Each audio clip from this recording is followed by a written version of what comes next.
మనతో పాటు కరెక్ట్ కళ్యాణ్ గారు ఫోన్ లైన్ లో ఉన్నారు. కళ్యాణి గారు, సో ఇంకా మీలాంటి వాళ్ళు కంప్లైంట్ ఇస్తున్నారు. దేశం మన రాష్ట్రంలో కూడా చాలా ప్రాంతాల్లో కంప్లైంట్స్ వస్తూ ఉన్నాయి, కేసులు నమోదవుతున్నాయి. కానీ ఆయన ప్రవర్తన మాత్రం మార్చుకోవట్లేదు. ఇంకా శాపనార్థాలు పెడుతున్నాడు, పిచ్చి పిచ్చి వ్యాఖ్యలతో ఇంకా రెచ్చిపోతూనే ఉన్నాడు. సో ప్రస్తుతానికి బహుశా చైనాలో ఉన్నట్టుగా కొన్ని వీడియోలు ఏదో సర్క్యులేట్ అవుతూ ఉన్నాయి. సో పోలీస్ ఎటువంటి యాక్షన్ తీసుకోవాలనుకుంటున్నారు? ఏ రకంగా జరిగితే అన్వేషణ నోరు మూసే అవకాశం ఉంది?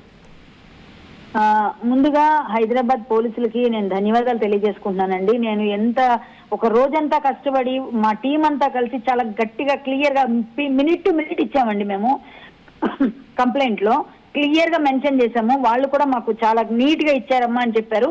చాలా కష్టపడ్డాం టీం అంతా. ఎందుకంటే వీడు వెధవ దేశాన్ని దేశద్రోహులాగా చాలా నీచంగా మాట్లాడాడు. అలాగే దేవతల్ని మన ఆరాధ్య దైవమైన సీతమాతని అన్నాడు. మళ్ళీ తిరిగి ప్లేట్ బిరాయిస్తూ చాలా పిచ్చి పిచ్చి వీడియోలు పెడుతున్నాడు. ఇప్పటికి కూడా మళ్ళీ అదే పని చెప్తున్నాడు. జ్యూస్ పిండుతాను, ఆరెంజ్ జ్యూస్ బత్తాయిల్ని అని ఏవో పోస్టులు పెడుతున్నాడు. సో ఇవన్నీ కూడా పోలీసులు గమనిస్తున్నారండి. కాబట్టి వారు వెంటనే రంగంలోకి దిగుతామని ఆ రోజు ఇచ్చిన మాట ప్రకారంగా వారు సిద్ధం చేశారు రంగం అంతా.